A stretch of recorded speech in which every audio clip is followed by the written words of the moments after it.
नमस्कार, आप देख रहे हैं खबर फास्ट और मैं हूं आपके साथ शमशेर सिंह। हमारे खास कार्यक्रम आवश्यकता आविष्कार की जननी है में आपका स्वागत है।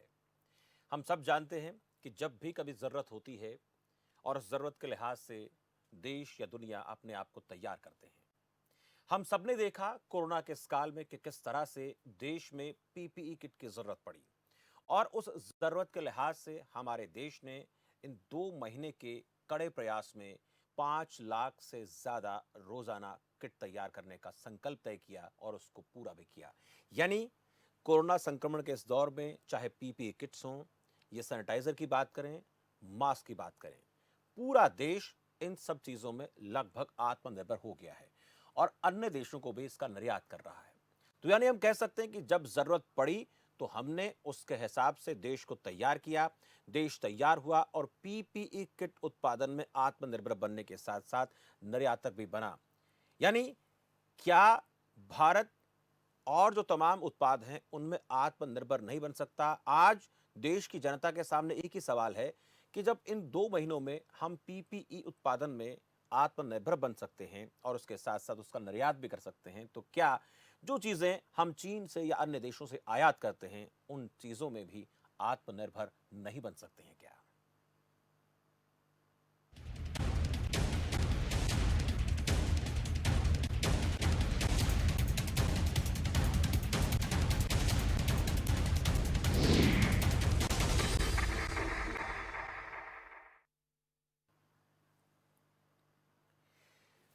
तो हमने देखा कि 2 महीने के दौरान इस देश ने अपना जीवट प्रदर्शन किया। यानी हमारे देश की यह क्षमता है कि उसको जो काम दिया जाता है वो पूरा करता है और यही इसका परिणाम भी है कि आज हम पीपी किट का आयात नहीं करते बल्कि उसका निर्यात करते हैं। एक छोटा सा लक्ष्य और इस छोटे से लक्ष्य को बिल्कुल थोड़े समय में पूरा किया और ऐसे छोटे छोटे कई लक्ष्य हैं जिनको हम इसी तरीके से प्राप्त कर सकते हैं और हमारे देश को आत्मनिर्भर बना सकते हैं। जो हम चीन से आयात करते हैं उसका हम चीन को एक हिस्सा निर्यात करते हैं। यानी चीन जो हमें 4 गुना निर्यात करता है, 4 हिस्से निर्यात करता है, तो हम चीन को सिर्फ एक हिस्सा निर्यात करते हैं। यानी हम ये कह सकते हैं कि अगर हम चीन से 100 रुपए की चीज़ें आयात करते हैं तो हम 25 रुपए चीन को निर्यात करते हैं। यानी हम चीन से बहुत पीछे हैं। वो इसलिए पीछे हैं क्योंकि हमने उस पर अभी काम नहीं किया है और जिन चीज़ों पर हमें काम करना चाहिए उन चीज़ों को लेकर हम दूसरे देशों पर निर्भर हो गए हैं। अब सवाल यह खड़ा हुआ है कि क्या हमारे देश में इस बात की क्षमता है कि हम उन चीज़ों का अपने देश में उत्पादन करें, उत्पादन करने के साथ साथ आत्मनिर्भर बने और उन चीज़ों का निर्यात भी करें? क्योंकि जो काम हम सिर्फ 2 महीने में करके दिखा चुके हैं, बाकी के काम चाहे कल पुर्जे बनाने हों, इलेक्ट्रॉनिक सामान उत्पाद करना हो या और तमाम चीज़ें हैं तो हमें अपने देश में तैयार करने हों, जिन काम आयात करते हैं वो हम तैयार कर सकते हैं। लेकिन इससे थोड़ा सा नुकसान ये होगा कि हमें कुछ समय के लिए महंगाई की मार झेलनी पड़ सकती है। तो क्या इसके लिए हमारा देश तैयार है? बड़ा सवाल है। इसको लेकर आज हम बातचीत करने वाले हैं कि जो चीन से अगर व्यापारिक रिश्ते हम खत्म करेंगे तो उस दौरान हमारे देश में बहुत सी चीज़ें ऐसी होंगी जिनका हमें जब तक उत्पादन हम करें तब तक हमें वो चीज़ें महंगी मिल सकती हैं।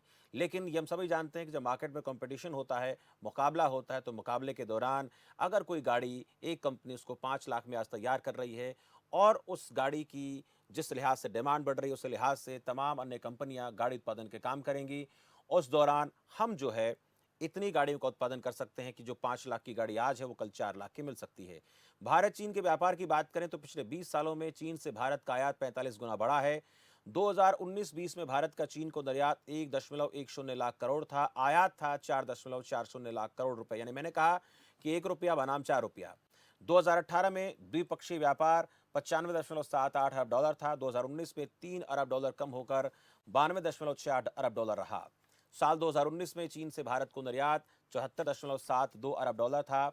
2018 में चीन ने भारत को 76.87 अरब डॉलर का निर्यात किया। 2018 में भारत का चीन को निर्यात 17.95 अरब, यानी जो भी चीन से हम आयात करते हैं उसके मुकाबले में हम जो निर्यात करते हैं वो बहुत कम है। तो आज बड़ा सवाल ये ग्राफिक्स के जरिए आप लगातार देखते रह सकते हैं। लगातार इस चर्चा के दौरान आप देख पाएंगे कि क्या क्या चीज़ें ऐसी हैं जो हम चीन से मंगाते हैं और चीन को हम देते हैं और कितना चीन को निर्यात करते हैं, चीन से हमें कितना आयात होता है। छोटा सा एग्जाम्पल मैंने दिया, 100 रुपए का आयात करते हैं तो 25 रुपए का निर्यात करते हैं। लेकिन आज जरूरत ये आन पड़ी है कि चीन से अगर हमें मुकाबला करना है तो बॉर्डर पर जंग लड़कर ना करके हम चीन के आयात को कम कर सकते हैं और धीरे धीरे हम आत्मनिर्भर बन सकते हैं। जब पीपीई किट में हम आत्मनिर्भर बन सकते हैं तो बाकी चीज़ों में भी बन सकते हैं। ये छोटा सा एग्जाम्पल है, उस एग्जाम्पल को लेकर चर्चा को शुरू करने वाले हैं। हमारे साथ मेहमान जुड़े हैं, आर के आर्य हैं, अर्थशास्त्री हैं, अनिल गोयल हैं, नेता भारतीय जनता पार्टी के। आप दोनों का बहुत बहुत स्वागत है। आर के आर्य जी, जब हम 2 महीने में पीपीई किट में आत्मनिर्भर बन सकते हैं, हमारे देश के अंदर क्षमता है, उस क्षमता पर भरोसा किया तो भरोसे पर हमारे देश की जनता, हमारे देश के उद्योग खरे उतरे। हम और चीज़ों में भी हो सकते हैं, लेकिन इसके लिए जनता पर और ज़्यादा विश्वास करने की ज़रूरत है। आर के आर्य जी। आपकी बात बिल्कुल ठीक है कि necessity is the mother of invention. जब ज़रूरत पड़ती है तो आदमी को कहीं ना कहीं उद्यम करना पड़ता है, प्रयास करना पड़ता है। और आपने खुद ने ही दिखाया कि पीपीई किट जो है हम बना रहे थे। इंडियन मॉडल के अंदर एक बड़ा सीरियस डिफेक्ट है, मुझे उसको कहने दीजिएगा और उसके बाद मैं आपके समक्ष रखूंगा कि क्या क्या चीजें बनाई जा सकती हैं। उदारीकरण जब हुआ तो वो यही इंडिकेट कर रहा था कि ट्रेड में डेफिसिट है। ट्रेड में डेफिसिट का मतलब ये होता है कि हम इंपोर्ट कर रहे हैं पर एक्सपोर्ट नहीं कर रहे। परंतु इतनी समझदारी जरूर थी कि इंपोर्ट हम रॉ मटेरियल का कर रहे थे या ऑयल का कर रहे थे, तीसरी कोई चीज का नहीं कर रहे थे। और जो निर्यात था वो बहुत ही लिमिटेड कमोडिटीज का था, जैसे कि tea, coffee, spices, leather products, gem and jewellery और brass vessels, bangles, like this, handloom, handicraft. परंतु जैसे जैसे इकोनॉमी का साइज बढ़ा उसके अंदर जो डिमांड थी वो बढ़ी, इन्वेस्टमेंट काफी हुई। Not only foreign investment, private investment को भी जब खोला गया तो लोगों की इनकम जंप की और इंडस्ट्रियल प्रोडक्शन भी बढ़ी। तो अब सवाल ये है कि उस टाइम हम ज्यादा चीजें प्रोड्यूस नहीं कर रहे थे, परंतु कंज्यूमर गुड्स जो थे, डिमांड इकोनॉमिक प्रोस्पेरिटी की वजह से डिमांड जो थी गुड्स की बढ़ने लगी और उसकी खपत के चलते वहां पर हमारी नजर एशियान कंट्रीज पर गई और चाइना पर गई। बाय चांस जो यूरोप और जापान हैं, ये क्योंकि हाई टेक कंट्रीज हैं, इनके प्रोडक्ट हैं तो सही पर महंगे पड़ते हैं। अगर मान लीजिए उसका कोई 100 रुपीज का पड़ता है तो चाइना का 30 रुपीज का पड़ता है। और दूसरा ये है कि चाइना की वैरायटी ऐसी है, उन्होंने इस तरह से किया हुआ है, अगर आप सैनिटरी गुड्स कोई भी आप फ्लश का सिस्टम 10,000 का चाहेंगे वो भी मिलेगा और 2,500 का चाहेंगे वो भी मिलेगा।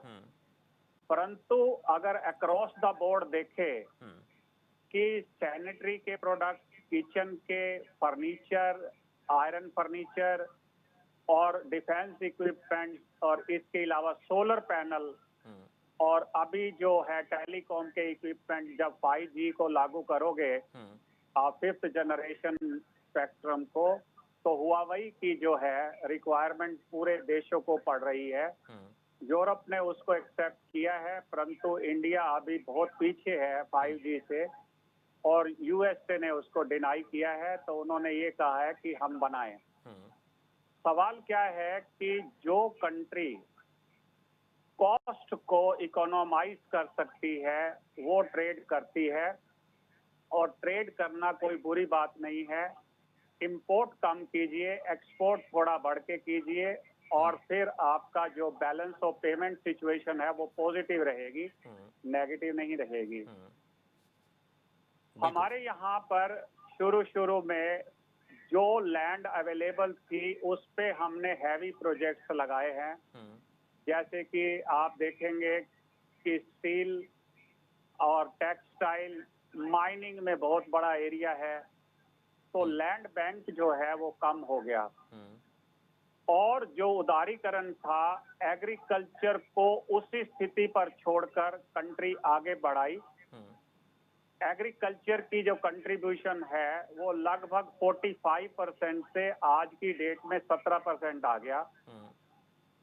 क्योंकि एक प्लान्ड एनवायरनमेंट नहीं था तो छोटी छोटी इंडस्ट्रीज जो है बन गई। लगभग वो आज 6.5 करोड़ की है छोटी इंडस्ट्री, जिन्हें एमएसएमईज कहते हैं, और वो खुद भी प्रॉफिटेबल नहीं है और ना वो वेजेस उनकी उतनी है कि उनको काम दिया जा सके वर्कर्स को।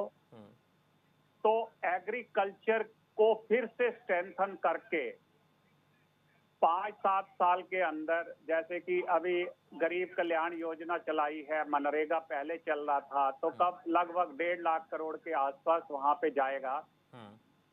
और वहां पर जब पूरक हो जाएगा, वहां पर जब लेबर संतुष्ट हो जाएगी, तो जो शहरी लेबर है, क्वालिफाइड लेबर है, उसको चांस मिलेगा। इसके दौरान में आपने देखा होगा कि अभी 16 कंट्रीज के बीच में RCEP होना था, regional comprehensive economic pact, 16 countries में, जिसमें एशिया पैसिफिक की सारी कंट्रीज थी। परंतु नवंबर के अंदर कंट्री बैकआउट कर गई।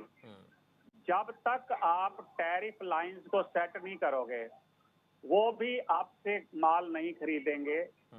जब आप टैरिफ डिसाइड करते हो तो तब आप माल को सस्ता बना सकते हो और सस्ता खरीद सकते हो, एक साइड पे नहीं होता। अब चाइना के साथ यही हुआ कि चाइना ने लास्ट 2 डिकेड्स में काफी जबरदस्त इंफ्रास्ट्रक्चर स्पेंडिंग की, लॉजिस्टिक डेवलप किए, हाईवेज बनाए, रेलवेज बनाया, और इसके अलावा सबसे जो बढ़िया क्वालिटी है, एग्रीकल्चरल प्रोडक्टिविटी को बढ़ाकर पर आउटपुट पर्सन बढ़ाने के बाद उनको वहां से खींच लिया और अर्बन एरिया में ले आए।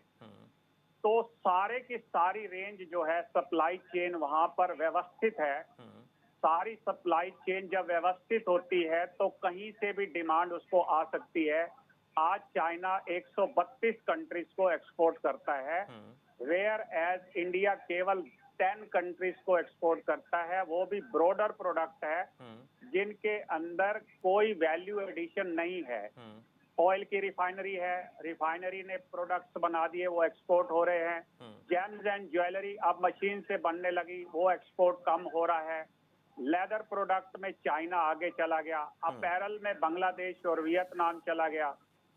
छोटी इंडस्ट्रीज क्या है, उनके ऊपर जैसे कि यार्न बनता है, फाइबर, और जाता है बांग्लादेश में, और वहां से अपैरल बन के इंडिया इंपोर्ट करता है। परंतु हमारे यहाँ पर अपैरल के ऊपर 18% GST है। बिल्कुल आर.के. आर्य जी, बहुत सी ऐसी चीजें हैं जिन पर हमें काम करना है। मैं छोटी सी प्रतिक्रिया गोयल साहब की भी लेता हूं। अनिल गोयल जी, आवश्यकता आविष्कार की जननी है, ये आज का हमारा विषय है, और जब भी कभी ज़रूरत पड़ी है तो ऐसी चीज़ों का आविष्कार हुआ भी है। पीपीई किट हमने छोटा सा एग्जाम्पल दिया ताकि देश की जनता को ये समझ में आए कि जब हम इस चीज़ में आत्मनिर्भर हो सकते हैं, वो भी थोड़े से दिनों में, तो कुछ समय के लिए देश की जनता को महंगाई की मार झेलनी पड़ सकती है। और उसके लिए जैसे प्रधानमंत्री मोदी आह्वान करते हैं, उसी तरीके का आह्वान कर सकते हैं। और चीन के साथ जो हमारा आयात है उसके ऊपर अंकुश लगा करके चीन के साथ हम अपने रिश्तों को, जो इस वक्त कड़वाहट में नज़र आते हैं, उनको दूसरे तरीके से मॉडिफाई कर सकते हैं, उसको चीन को झुका सकते हैं। और आज के दौर में अगर किसी देश की कमर तोड़नी है तो उसकी व्यापारिक जो चेन है उसको कम कर दिया जाए। और भारत उपभोग का एक बहुत बड़ा केंद्र है, खासकर चीन के लिए। गोयल साहब, बिल्कुल ठीक बात कह रहे हो, और सही बात है कि आवश्यकता आविष्कार की जरूरी है। और निश्चित तौर पर हमारे देश का जो आज नेतृत्व है, मोदी जी कर रहे हैं, उन्होंने तो समय से पहले ही लोकल वोकल, कि हम लोकल उत्पादन करेंगे और उसका प्रचार करेंगे और देश को आत्मनिर्भर बनाएंगे। और निश्चित तौर पर 2014 से लेकर आज तक मेक इन इंडिया को लेकर के भारत में बने और भारत में बिके और भारत सप्लाई करे, तो इस पर हमारी सरकार पूरी तरीके से काम कर रही है। और निश्चित तौर पर इस तरीके से इस चीज में हमको आंखें दिखाई हैं और अधिक तेजी से हमको इस चीज पर आगे करने की आवश्यकता है, जिस पर कर रहे हैं। और सरकार ने आप कदम नहीं उठाया है। सरकार ने ये देखो जो सरकारी कैंटीन है उसमें सारे सामान का बहिष्कार करा है, एमटीएनएल ने बहिष्कार करा है, बीएसएनएल को कहा है कि नहीं करेंगे, रेलवे का जो ठेका हुआ उसको रद्द करा है। सरकार इस पर पूरी तरीके से गंभीर है और गोयल साहब, निश्चित एक तौर छोटा पर सा मैं बीच में पूरी आपको तरह रोकूंगा। आप जैसे बीजेपी की सरकार 2014 में आई, 5 साल रही, उसके बाद फिर से आई। एक मैं उदाहरण दूंगा बीच में, कुछ आयात निर्यात को लेकर डाटा है। जैसे आपने कहा कि आत्मनिर्भर भारत बनने की तरफ अग्रसर है और हमारी कोशिश जो है वो शुरू से रही है। 2000 कांग्रेस के पास भी चलेंगे, अजय वर्मा हमारे से जुड़ गए। अजय वर्मा जी, स्वागत है आपका। नमस्कार। मैं गोयल साहब आपसे पूछना चाह रहा था कि 2018 में हमारा द्विपक्षीय जो व्यापार था वो 95.7 अरब डॉलर था। 19 में ये 92.68 अरब डॉलर हो गया, यानी इसमें 3 अरब डॉलर की लगभग गिरावट आई। लेकिन उसमें जो गिरावट आई ज्यादा वो ये नजर आई कि हमारा जो निर्यात था वो 17.95 अरब डॉलर 2018 में था। 2017 में 18.83 था, यानी 1 अरब डॉलर का तो उसमें भी गिरावट दर्ज की गई। यानी अगर हम अपने देश में इतना कुछ उत्पाद कर लेते तो चीन को निर्यात बढ़ना चाहिए था, बल्कि हमारा निर्यात 1 अरब डॉलर घट गया 2018 में, और फिर इसी तरीके से 19 में देखने को मिला। तो ये जो निर्यात है ये कम हो रहा है आत्मनिर्भर बनने की तरफ। ठीक, हमने चीन से आयात कम किया, लेकिन निर्यात भी हमारा कम हो गया।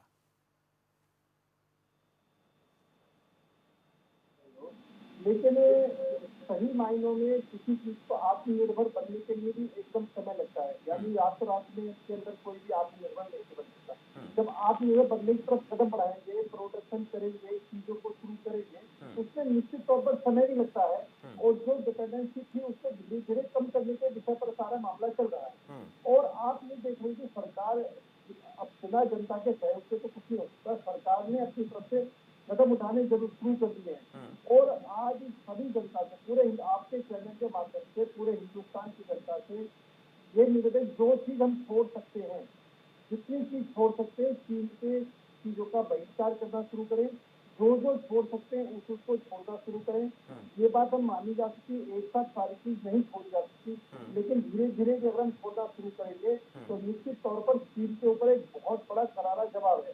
आज हमारे सैनिक बॉर्डर पर लड़ रहे हैं, तो निश्चित तौर पर सैनिक बॉर्डर पर लड़े और हमारे देश की जनता को देश के अंदर ही चीनी सामान का बहिष्कार करके, ये भी हमारी एक तरह से अपनी सेना को भी सपोर्ट है और चीन को भी एक तरह से बहुत बड़ी धमकी कह लो या बहुत बड़ी चोट है कि अगर यहाँ से उसका निर्यात आयात बंद होता है, चीन का सामान आना बंद हो जाता है, तो निश्चित तौर पर चीन को बहुत बड़ी चोट लगेगी। और इसके साथ आज व्यापारी समाज भी हमारे साथ पूरी तरह हो चुका है। व्यापारी भी अब चीन से सामान मंगाने को तैयार नहीं है, व्यापारी भी चीन का सामान बेचना नहीं चाहते। बिल्कुल, ऐसा अगर होता है तो ठीक है गोयल साहब, ऐसा अगर होता है तो हम अपने स्तर पर हम मजबूत होंगे। लेकिन उसमें एक चीज जरूर देखने को मिलेगी, महंगाई की मार जो ज्यादा बढ़ जाएगी। मैं इसको लेकर आर के आर्य जी से पूछूंगा, लेकिन उससे पहले अजय वर्मा जी से बात कर लेते हैं। अजय वर्मा जी, आवश्यकता आविष्कार की जननी है। पीपीई किट को लेकर प्रधानमंत्री मोदी ने कहते हैं, तमाम केंद्रीय मंत्री भी कहते हैं और सारा देश कहता है कि अब हमें उसको आयात करने की जरूरत नहीं पड़ती। हाँ, ये कह सकते हैं कि कहीं कहीं पर उसकी गुणवत्ता पर सवाल खड़े हो जाते हैं, लेकिन ये जरूर मान के चल सकते हैं कि अब हमें आयात नहीं करना पड़ता, बल्कि हम निर्यात कर रहे हैं। और कोई भी चीज जब शुरू में बनती है तो उसमें कई सारी खामियां होती हैं, उनको दुरुस्त किया जा सकता है। हमारा आज का प्रश्न यही है कि जब पीपीई किट भारत में बन सकती हैं तो क्यों नहीं भारत में वो चीज तमाम बन सकती जो चाइना से हम भारत में आयात करते हैं। और उनमें से बहुत सारी चीजें ऐसी हैं जिनका कच्चा माल हमारे देश से चाइना में जाता है और फिर वहां से वो चीजें तैयार होकर हमारे देश में आती हैं। आपका जो टाइटल है आवश्यकता ही आविष्कार की जननी है जी, मैं यहीं से शुरू कर रहा हूँ। Prevention is better than cure. इलाज से परहेज बेहतर है। 2014 में के बाद जो रिजल्ट पूरे हिंदुस्तान के लोगों ने देखे, महंगाई के मामले में, रोजगार के मामले में, नौकरी के मामले में, जीडीपी के मामले में, यहाँ की वैश्विक जो है वो वर्ल्ड हैप्पीनेस के मामले में, इंडेक्स के मामले में, मुद्रास्फीति के मामले में, आयात निर्यात के मामले में, बैंक डिफॉल्टर के मामले में, बैंक डेटर्स के मामले में, बैंक के बैड लोन के मामले में, जितने भी मामले थे पूरे देश ने देखा कि भारत में क्या हालात थे। ठीक है, अब ये 2020 में कोरोना नामक राक्षस आ जाता है। अर्थव्यवस्था तो पहले ही डूबी पड़ी थी। भारत कितना आत्मनिर्भर था ये पूरा देश जान रहा है, पूरा संसार जान रहा है। ठीक है, जब कोरोना आ जाता है तो पोल खुलती है उस फंड की, हमारे पास मेडिकल इंस्ट्रूमेंट की, और कहा जाता है कि हम 21 दिन में इसको भगा दिया जाएगा, कोरोना की कड़ी को तोड़ देंगे, भगा देंगे। ये भी एक नया जुमला साबित होता है।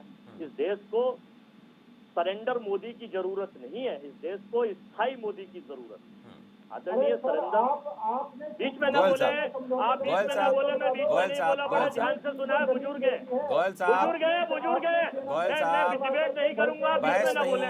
गोयल साहब बहस नहीं। गोयल साहब बहुत सार्थक चर्चा हम कर रहे हैं, हम रास्ता निकालना चाहते हैं और उस रास्ते को लेकर सबको एकजुट होना पड़ेगा। कांग्रेस को भी साथ आना पड़ेगा, बीजेपी को भी साथ आना पड़ेगा। गोयल साहब देखिए, गोयल साहब मैं पूछूंगा आपसे, जवाब आप दीजिएगा। आप इस पर बाकी चारों तरफ मोड़ना चाहते हैं, गोयल इस पर साहब आप डिबेट को क्यों डाइवर्ट करना चाह रहे हैं? ये अब बात समझ देखिए, नहीं आ रहा है। आप एक काम करें, थोड़ा सा संयम रखें, आपको भी पूरा वक्त मिला और उसके बाद आप जवाब भी देंगे।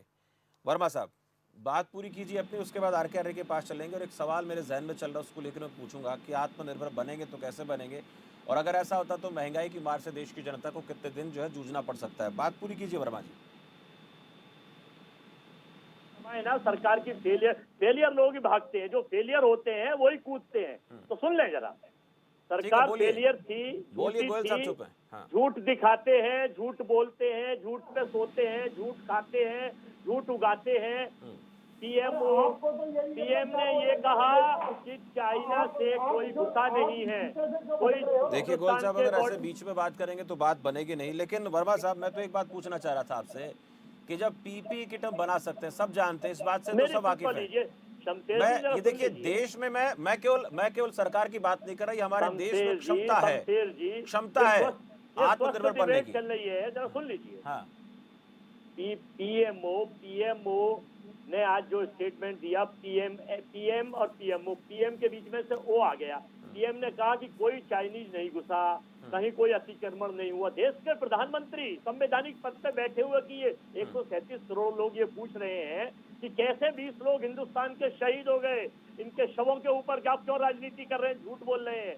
ये कैसे 70 लोग घायल हो गए, ये कैसे चाइना घुस आया।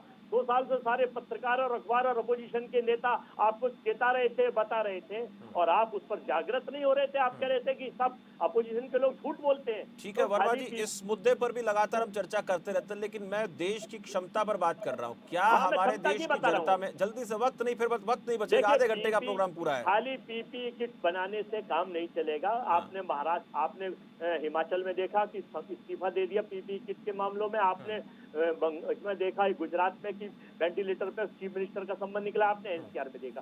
देश को हर चीज में झूठ छोड़ के देश की सरकार को नीति और नियम बदलने पड़ेंगे, जनता के विश्वास में लेना पड़ेगा। देखा आपने, लाखों करोड़ों मजदूर सड़कों पे थे कोरोना में। कोरोना के ऊपर पूर्ण नियंत्रण करना पड़ेगा, अन्य अभी तो आपके 85 लाख से ज्यादा कोरोना के मरीज हो जाएंगे और आपकी। ठीक है, मैं जो आपसे बात करना चाह रहा था वर्मा साहब, जब राजनीति की बारी आती है तो सभी राजनीतिक पार्टियां राजनीति करना शुरू कर देती है, लेकिन मुझे लगता है आरके आर्य जी इस पर थोड़ा विस्तार से बता पाएंगे। और हमारा मकसद भी है कि देश की जनता के सामने मैसेज आए कि अगर हम एक चीज का उत्पाद 2 महीने में कर सकते हैं। आरके आर्य जी, सरकार की विफलता को बताने के लिए, सरेंडर मोदी के बारे में बताने के लिए हम आप लोग बताएं, मंच बताते रहेंगे। बिल्कुल आप बताएं, हमें कोई आपत्ति नहीं है, और बीजेपी अपनी बात भी रखे। लेकिन मैं जो बात पूछना चाह रहा था आरके आर्य जी, जब 2 महीने में ऐसा हो सकता है तो इससे फर्क क्या पड़ेगा अगर हम आने वाले दिनों में गाड़ियों के पुर्जे हमारे देश में तैयार करते हैं, इलेक्ट्रॉनिक का सामान अपने देश में तैयार करते हैं। वक्त लगेगा, हम जानते हैं, बहुत वक्त लगेगा, लेकिन इस दौरान देश की जनता के ऊपर महंगाई का बोझ बढ़ जाएगा। तो क्या देश की जनता महंगाई के उस बोझ को सहन करने के लिए तैयार है? अगर हमारा देश और हमारे देश की सरकारें आत्मनिर्भर बनने की तरफ देश को ले जाने की कोशिश करते हैं, मिलकर काम होता है, तो ऐसा हो सकता है क्या? और महंगाई की मार कितनी पड़ सकती है? देखिए, ऐसा है कि प्रोड्यूसर गुड्स और कंज्यूमर गुड्स आपको दोनों लेके चलने पड़ेंगे, खाली महंगाई की बात नहीं है। क्योंकि जो इलेक्ट्रॉनिक गुड्स है वो तो महंगाई में कहीं शामिल नहीं होते हैं।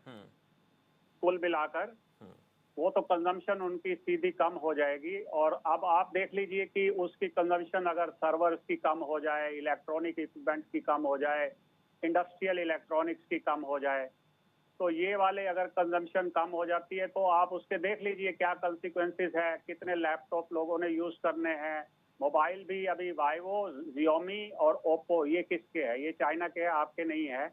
और इसमें 92% जो है असेंबल्ड गुड्स है। 8% जो है वो सिर्फ बाहर का हिस्सा है जो खोखला सा होता है और पैकेजिंग है।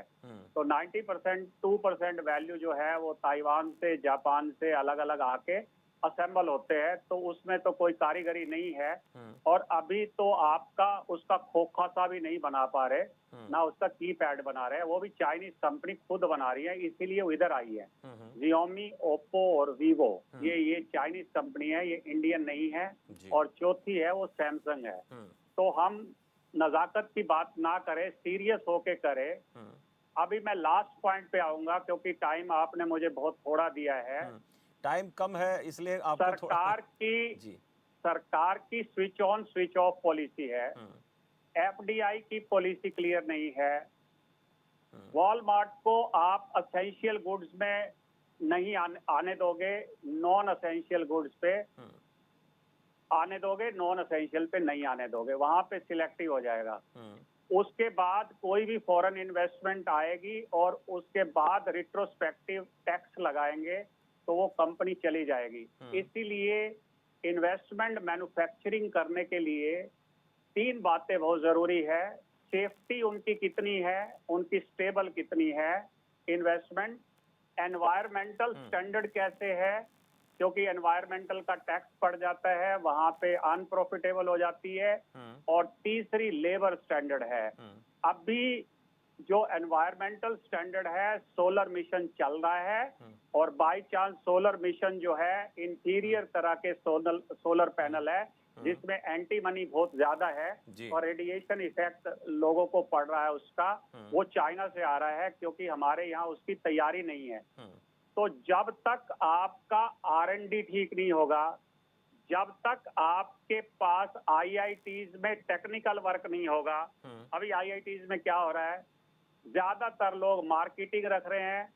चेतन भगत जो है वो नॉवल लिख रहे हैं और इससे पहले जो आए थे बंदे बॉबी सहगल वगैरह, वो कॉमेडियन थे। तो IIT का ये तमाशा है और सरकार IIT को नहीं चला सकती क्योंकि सरकार ने अभी 10% रिजर्वेशन लगाई। अब बेचारे IIT के डायरेक्टर सभी ने हाथ खड़ा कर दिया कि सर अभी 10% पोस्टपोन करो, क्योंकि एक तो हमें आप हॉस्टल के लिए ग्रांट नहीं दे रहे, कमरे बढ़ाने पड़ेंगे। अब एक कमरे में पहले 4 स्टूडेंट रह रहे हैं और अब आप कितने स्टूडेंट उसमें बिठाओगे? तो उस तरह से जब तक आपका फोकस या तो लेबर पे चला जाए या फिर एग्रीकल्चर को ठीक करते चले जाओ, एग्रीकल्चर को बढ़ाते चले जाओ और उससे लैंड फ्री कर लो और टेक्निकल एनवायरनमेंट इंप्रूव कर लो। तो एक पॉलिसी पे जब फोकस करती है गवर्नमेंट तो वो फिर बाद में स्लिप हो जाती है, अलग अलग व्यूज आ जाते हैं। अब सवाल कई दिनों से मैं ये परेशान हूँ कि इकोनॉमिक एडवाइजर्स कौन है। एक बार इन इकोनॉमिक एडवाइजर्स को आप रेस्ट दे दो और उसके बाद, क्योंकि ब्यूरोक्रेट्स क्या करते हैं कि जो पेपर आपने दिया, क्योंकि उनको नौकरी का रिस्क रहता है, वो यूं का त्यों पढ़ देंगे, वो ऐसे ही आपके सामने आ जाएगा कि अब जो है चाइना से गुड्स नहीं मंगाने। इसमें किसी व्यक्ति विशेष का नहीं है, यहाँ पे जो ग्रुपिंग है ना, जो काम करने वाले लोग हैं, उनकी बातें जो है एक साइड पर जा नहीं रही और फोकस नहीं बनता। जब सर्जन जो है ना, जहाँ पे ऑपरेट कर रहा है, वहां पर लाइट जब नहीं मारेगा तो वो ऑर्गन का और भी नुकसान हो जाएगा। इसीलिए उसको लैंप से लाइट वहां मारनी पड़ती है ताकि वो सक्सेसफुली ऑपरेट कर पाए। तो जब आप एक व्यू बनाएंगे, आप सबके साथ इकट्ठा होके, अभी सवाल क्या है कि पहले प्लानिंग कमीशन था, वो गाइड करता था कि आपको इस डायरेक्शन में, अब क्या है, नीति आयोग है। अब इसका मीनिंग देखें तो national institution of transformation of India. Transformation का मीनिंग सरकार ने यही लिया हुआ है कि एयरपोर्ट्स डेवलप करो, उड़ान भरो और इस तरह से ये वाली चीजें ट्रांसफॉर्मेशन कर देंगी, प्लानिंग की जरूरत नहीं है। जबकि इससे पहले राजीव गांधी ने बिल्कुल क्लियरली कहा था, मैं उनकी फेवर में नहीं हूं, परंतु क्योंकि मैंने सारे पीरियड देखे हैं, मुझे देखना पड़ता है। उन्होंने खुद ही कहा था कि 15 पैसे जाते हैं 1 रुपए में से, ठीक है। अब डायरेक्ट बेनिफिट ट्रांसफर हो रहा है, परंतु बड़े किसानों और छोटे किसानों को बराबर ही उतना ही मिल रहा है। उनको लैंड के हिसाब से उतनी सब्सिडी मिल रही है, और जो छोटा किसान है उसका, इसीलिए इनपुट कॉस्ट उसकी ज्यादा है, तो मार्जिन कम है, तो सुसाइड स्वतः बना हुआ है।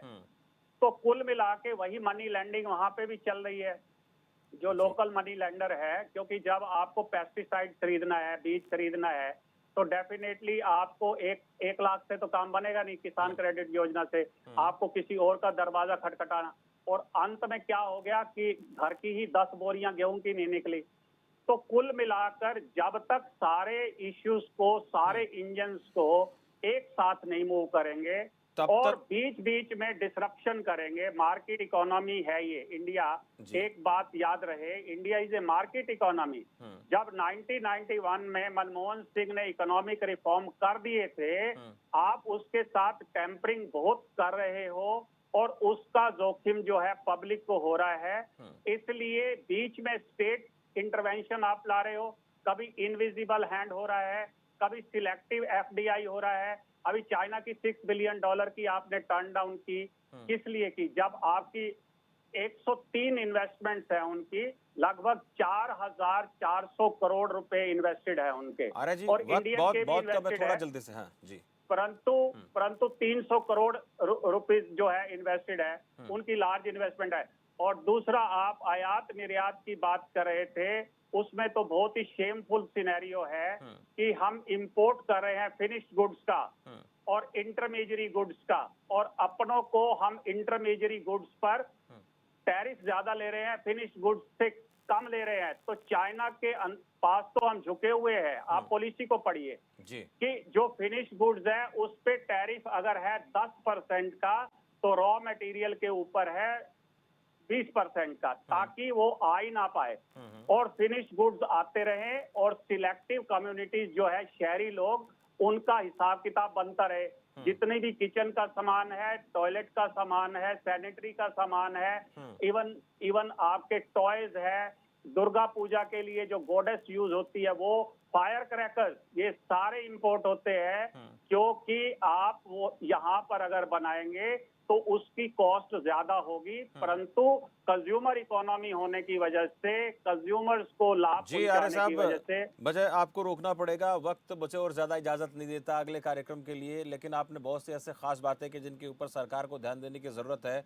और अजय वर्मा जी, अनिल गोयल साहब, आप दोनों को वक्त इसलिए कम दे पाए कि आज मुद्दा क्या था कि जो चीजें हम बना सकते हैं उनमें हम कितने सक्षम हैं, और कितनी सक्षमता के साथ हमें उस पर काम करने की जरूरत, और क्या क्या चीजें हम चाइना से आयात कम कर सकते हैं और दूसरे देशों में निर्यात ज्यादा कर सकते हैं। मुद्दा ये था। लेकिन ये तो हम कह सकते हैं कि अगर इच्छा शक्ति मजबूत हो, चाहे किसी भी देश में, किसी भी राज्य सरकार में, और वहां की जनता उस बात को हाथों हाथ लेती है, तो ये चीजें दुरुस्त हो सकती है। कुछ समय के लिए दिक्कतें आ सकती है। शुक्रिया आर जी आपका भी, गोयल साहब आपका बहुत बहुत आभार, और अजय वर्मा जी आपका भी बहुत बहुत शुक्रिया। तो चर्चा बड़ी अहम है कि क्या हमारे देश में जो चीजें हम बाहर से आयात करते हैं, चीन से आयात करते हैं, या फिर किसी अन्य देश से आयात करते हैं, उनका क्या अपने देश में विकास नहीं हो सकता? उसके पीछे कई चीजें ऐसी हैं जो हम निर्यात करते हैं, कच्चा माल जो हमारे देश से बनकर हमारे देश से दूसरे देशों में जाता है, वो चाइना में भी जाता है, और वही फिर कच्चा माल पक्के माल के रूप में तैयार होकर फिनिश गुड बनकर हमारे देश में आता है, रॉ मटेरियल के तौर पे जाता है, और वहाँ से फिनिश गुड्स के तौर पर हिंदुस्तान में आता है। तो क्यों ना हम उसी कच्चे माल को अपने देश की जो इंडस्ट्रीज हैं उनमें लगाएं, और देश को इस तरीके से खड़ा करें, इन्वेस्टमेंट का माहौल इस तरीके से बनाएं। साथ साथ में जैसे आर जी ने कहा कि कृषि क्षेत्र को भी मजबूत करने की ज़रूरत है। अगर उसको हमने दरकिनार कर दिया तो फिर स्थितियाँ जो है और ज़्यादा ख़राब हो सकती हैं। जैसे चाइना ने बेहतर किया अपने कृषि क्षेत्र के लिए और बाकी तमाम छोटे छोटे उद्योगों के लिए, उसी तरीके की परिस्थिति हमारे देश में भी है। हमारे देश में भी उतनी ही आबादी जितनी चाइना में उसके आसपास है, और कोई भौगोलिक जो अंतर है दोनों देशों का वो बहुत ज़्यादा नहीं है। परिस्थितियाँ वैसी जैसी वहाँ पर भी हैं, लेकिन इसके लिए ज़रूरी है कि नीतियाँ बेहतर होनी चाहिए, और नीतियों को अमली जामा पहनाना बहुत ज़रूरी है। जब तक उस पर काम नहीं होगा, तब तक हम जो आज बात कर रहे हैं चाइना को आर्थिक तौर पर कमज़ोर करने की, उसमें सफलता हमें मिलना आसान नहीं है। ज़रूरी है कि आवश्यकता इस वक्त आन पड़ी है, और इसी आवश्यकता के चलते आविष्कार होने चाहिए, वो चाहे छोटे सामान के हो चाहे बड़े सामान के। फिलहाल इस चर्चा में इतना, मुझे दीजिए इजाज़त, और आप देखते रहिए खबर फास्ट। नमस्कार।